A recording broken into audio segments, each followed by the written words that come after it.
Doctor KA Paul comedian కాదు. KA Paul అసలైన జీవితం, జీవిత చరిత్ర మరియు తెలియని నిజాలు. Hi friends, kick media YouTube channel కి స్వాగతం. కేఏ పాల్ జీవితం స్ఫూర్తిదాయకం, ఆసక్తికరం, కష్టాలతో నిండినది. ఆయన ఒక చిన్న ఊరిలో పుట్టి ప్రపంచ స్థాయిలో గుర్తింపు పొందిన వ్యక్తిగా ఎదిగారు.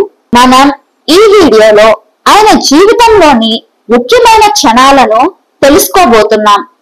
కేఏ పాల్ తన చిన్న వయసులోనే మతపరమైన అంశాలకు ఆకర్షితుడయ్యారు. చాలా మంది యువతరానికి ప్రభావితమైన ఆయన తన కృషితో ప్రపంచ వ్యాప్తంగా అనేక మందికి మార్గదర్శకత్వం చూపించారు. ఆయన ప్రధానంగా సువార్త సర్వీసుల ద్వారా సత్కారాన్ని పొందారు. అనేక దేశాలలో సువార్తను వ్యాప్తి చేయడం ద్వారా కేఏ పాల్ తన ప్రయాణాన్ని ప్రారంభించారు. ఆయన ఆరంభ జీవితంలోనే భయంకరమైన సవాళ్లు ఎదుర్కొన్నారు. ఈ కష్టాలను అధిగమించడానికి ఆయన చూపిన పట్టుదల, ధైర్యం ప్రతి ఒక్కరికి స్ఫూర్తిగా నిలుస్తుంది. ఈ వీడియోలో ఆయనను ఎందుకు శాంతి రక్షకుడు అని పిలుస్తారు, ఆయన ఏ ఏ ప్రాంతాలలో తన సేవలను అందించారో ఈ విషయాలపై పూర్తిగా చర్చించబోతున్నాం. కేఏ పాల్ కేవలం సువార్త ప్రచారంలోనే కాకుండా సామాజిక సేవా కార్యక్రమాల్లోనూ ప్రముఖంగా ఉన్నారు. ఉగ్ర దేశాల ప్రజల కష్టాలను చూసి ఆయన ఆహ్వానించారు. ప్రపంచ శాంతి కోసం ఆరాటంతో అనేక ప్రజలకు మార్గనిర్దేశం చేశారు. ఇక ఆయన రాజకీయ రంగ ప్రవేశం ఎలా జరిగింది? రాజకీయాల్లో ఆయన సవాళ్లు, లక్ష్యాలు ఏమిటి? ఆయన ఎలాంటి ఆశయాలతో ముందుకు సాగారు? ఈ వీడియోలో పూర్తి వివరాలతో తెలుసుకుందాం. కేఏ పాల్ విజయాలు, పరాజయాలు, ఆయన జీవితం నుంచి మనం నేర్చుకోవాల్సిన పాఠాలు, ఇవన్నీ ఈ ప్రయాణంలో తెలుసుకోబోతున్నాం. కేఏ పాల్ అని పిలువబడే కిలారి ఆనంద్ పాల్ భారతీయ సంతతికి చెందిన అమెరికన్ సువార్థికుడు, పరోపకారి, పబ్లిక్ స్పీకర్ మరియు పీస్ మేకర్. అతను భారతదేశంలో జన్మించాడు, కానీ తరువాత యుఎస్ కి వెళ్ళాడు. పాల్ మరియు అతని కుటుంబం అతను చిన్నతనంలోనే క్రైస్తవ మతంలోకి మారారు. 1983లో అతను భారతదేశంలో చేరుకొని మిలియన్ల మంత్రిత్వ శాఖకు సువార్తను స్థాపించాడు. యుఎస్ కి వెళ్లిన తరువాత అతను మిన్నెసోటాలో అన్రిచ్ మిలియన్స్ అనే స్వచ్ఛంద సంస్థను స్థాపించాడు. దీని ప్రధాన కార్యాలయం చివరికి టెక్సాస్ లోని హ్యూస్టన్ కు మారింది. పాల్ గ్లోబల్ పీస్ ఇనిషియేటివ్ వంటి బహుళ స్వచ్ఛంద కార్యక్రమాలకు ప్రసిద్ధి చెందాడు.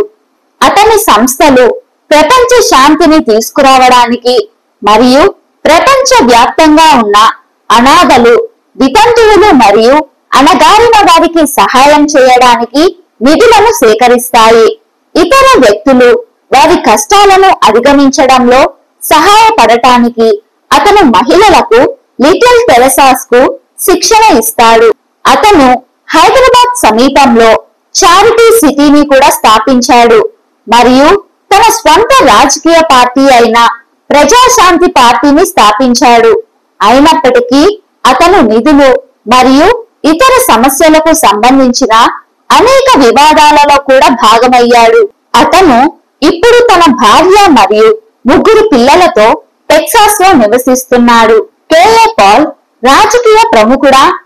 అవును, కేఏ పాల్ అంతర్జాతీయ దౌత్యం మరియు శాంతి ప్రయత్నాలలో తన ప్రమేయానికి ప్రసిద్ధి చెందిన రాజకీయ వ్యక్తి. కేఏ పాల్ ఒక ప్రసిద్ధ కార్యకర్త మరియు మానవతావాది. అతను మానవ హక్కులు, పేదరిక నిర్మూలన మరియు విపత్తు ఉపశమనం వంటి వివిధ సామాజిక సమస్యలపై పనిచేశాడు. కేఏ పాల్ తన రాజకీయ కార్యకలాపాలు మరియు ప్రకటనలకు సంబంధించిన కొన్ని వివాదాస్పద సంఘటనల్లో పాల్గొన్నాడు. కేఏ పాల్ కు గణనీయమైన అనుచరులు ఉన్నారు. ప్రత్యేకించి అతను తన దాతృత్వ పని మరియు శాంతి కార్యక్రమాలకు ప్రసిద్ధి చెందిన కొన్ని ప్రాంతాలలో కేఏ పాల్ ప్రపంచ వ్యాప్తంగా మానవతా సహాయం, విపత్తు సహాయం మరియు శాంతి నిర్మాణ ప్రయత్నాలకు సంబంధించిన వివిధ ప్రాజెక్టులలో పాలు పంచుకున్నారు. బాల్యం మరియు ప్రారంభ జీవితం. కేఏ పాల్ అని పిలువబడే కిలారి ఆనంద్ పాల్ సెప్టెంబర్ 25, 1963న భారతదేశంలోని ఆంధ్రప్రదేశ్లోని చిట్టవలస అనే గ్రామంలో బర్నబాస్ మరియు సంతోషమ్మ సంప్రదాయ హిందూ కుటుంబంలో జన్మించారు. 1966లో కేఏ పాల్ తల్లిదండ్రులు క్రైస్తవ మతంలోకి మారారు. మార్చ్ 1971లో అతను కేవలం 8 సంవత్సరాల వయసులో ఉన్నప్పుడు పాల్ కూడా క్రైస్తవుడు అయ్యాడు. ఎవాంజలిస్ట్ గా కెరీర్. పాల్ మరియు అతని సువార్థికుడు తండ్రి భారతదేశంలోని లెక్కలేనన్ని గ్రామాలకు వెళ్లి క్రైస్తవ మతాన్ని బోధిస్తూ మరియు సువార్తను పంచుకున్నారు. పాల్ 1983లో తన తండ్రి చర్చిలో నియమితుడయ్యాడు. అదే సంవత్సరం 20 ఏళ్ల వయసులో అతను భారతదేశంలో అన్రిచ్ మిలియన్స్ మినిస్ట్రీకి సువార్తను స్థాపించాడు. పాల్ 1989లో యుఎస్ కి వలస వెళ్లాడు. 1993లో అతను యుఎస్ లాభాపేక్ష లేని సంస్థ అయిన gospel to the Anrich millions ని స్థాపించాడు. దాని స్థావరం మిన్నెసోటాలోని డులుత్ లో ఉంది. 3 సంవత్సరాల తరువాత 1996లో జియుఎం దాని ప్రధాన కార్యాలయాన్ని టెక్సాస్ లోని హమ్ముల్లో స్థాపించింది. 1999లో ప్రధాన కార్యాలయం టెక్సాస్ లోని హ్యూస్టన్ కు మారింది. సంవత్సరాలుగా పాల్ అనేక స్వచ్ఛంద మరియు శాంతి పరిరక్షక మిషన్లను ప్రారంభించాడు. అతను ఇప్పుడు గ్లోబల్ పీస్ ఇనిషియేటివ్ GPI గా పిలువబడే సంస్థకు అధ్యక్షుడు కూడా. భారతదేశంలోని హైదరాబాద్ కు సమీపంలో ఉన్న GPI యొక్క చారిటీ సిటీ 3,25,000 చదరపు అడుగుల విస్తీర్ణంలో ఉంది. ఇందులో చాలా మంది అనాథలు ఉన్నారు. తద్వారా వారు బానిసత్వంలోకి నెట్టబడకుండా నిరోధించారు. అనాథలకు ఆహారం, వసతి, విద్య అందజేస్తున్నారు. GPI యొక్క ర్యాలీలు అభివృద్ధి చెందని దేశాల్లోని ఇలాంటి అనాథలకు మరింత చేరువవుతాయి. ప్రపంచంలోని వివిధ అభివృద్ధి చెందిన ప్రదేశాలలో అలాంటి 120 ధార్మిక నగరాలను నిర్మించాలని పాల్ ఉద్దేశించాడు. రాజకీయ వృత్తి. జనవరి 2003లో పాల్ మరియు Nelson Bunker Hunt, senator John Thune మరియు గవర్నర్ మైక్ హగ్బీ వంటి అనేక మంది ప్రభావవంతమైన రాజకీయ నాయకులు మరియు బిలియనీర్లు వాషింగ్టన్ DC సమీపంలోని హరీస్ బర్గర్ లో ఏర్పాటు చేసిన శాంతి శిఖరాగ్ర సమావేశంలో పాల్గొన్నారు. ఇరాక్ యుద్ధం. దీనిని 148 మంది ప్రపంచ నాయకులు వ్యతిరేకించారు. 2008 యుఎస్ ఎన్నికలలో యుద్ధానికి వ్యతిరేకంగా ఉన్న అభిప్రాయాల కారణంగా పాల్ అధ్యక్షుడు బరాక్ ఒబామాకు మద్దతు ఇచ్చాడు. అదే సంవత్సరం పాల్ ప్రజాశాంతి పార్టీని స్థాపించారు. పార్టీ చిహ్నం హెలికాప్టర్.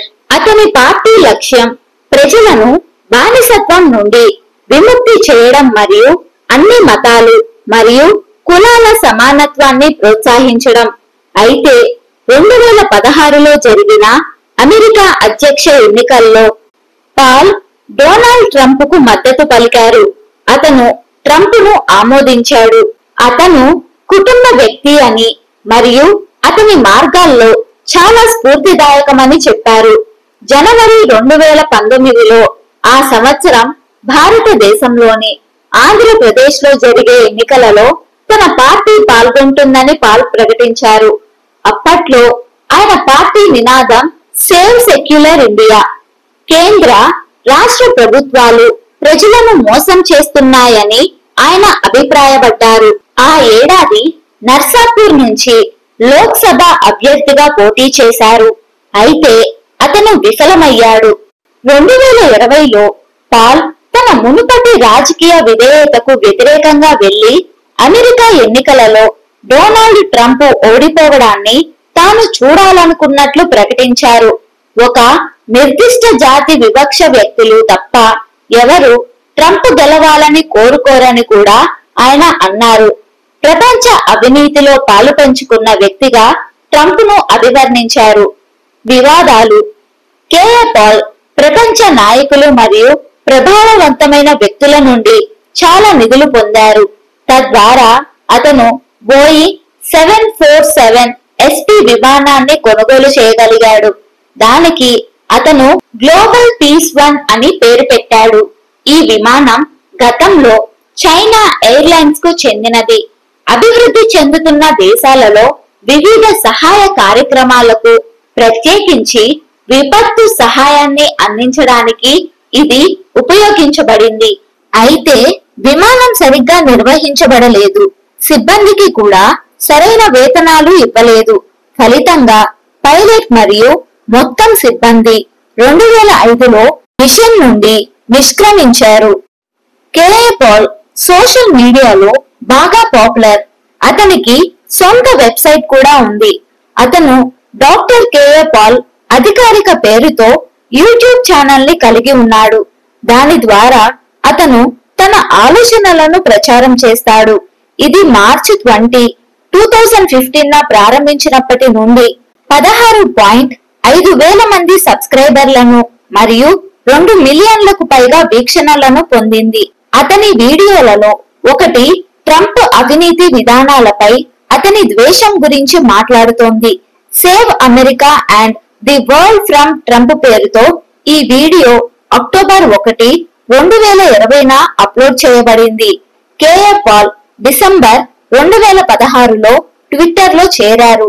అతని ట్విట్టర్ ఖాతా కేఏ పాల్ అఫీషియల్ ఇప్పటి వరకు 7,000 మంది ఫాలోవర్లను సంపాదించుకుంది. తరచుగా తన ప్రేక్షకులను నిమగ్నం చేయడానికి హాస్యం మరియు వ్యక్తిగత కథనాలను కలుపుతాడు. కేఏ పాల్ వివాదాస్పద ఖ్యాతిని కలిగి ఉన్నప్పటికీ ప్రకృతి వైపరీత్యాల వల్ల ప్రభావితమైన వారికి సహాయం అందించడం మరియు శాంతి కార్యక్రమాలను ప్రోత్సహించడం వంటి అనేక మానవతా ప్రయత్నాలలో పాల్గొన్నాడు. ఈ వీడియో మీకు నచ్చినట్లయితే లైక్ చేయండి, షేర్ చేయండి. మరిన్ని ఇంట్రెస్టింగ్ వీడియోల కోసం మా కిక్ మీడియా యూట్యూబ్ ఛానల్ ని సబ్స్క్రైబ్ చేయండి. మీ అభిప్రాయాలను కామెంట్స్ లో తెలియజేయండి. థాంక్యూ.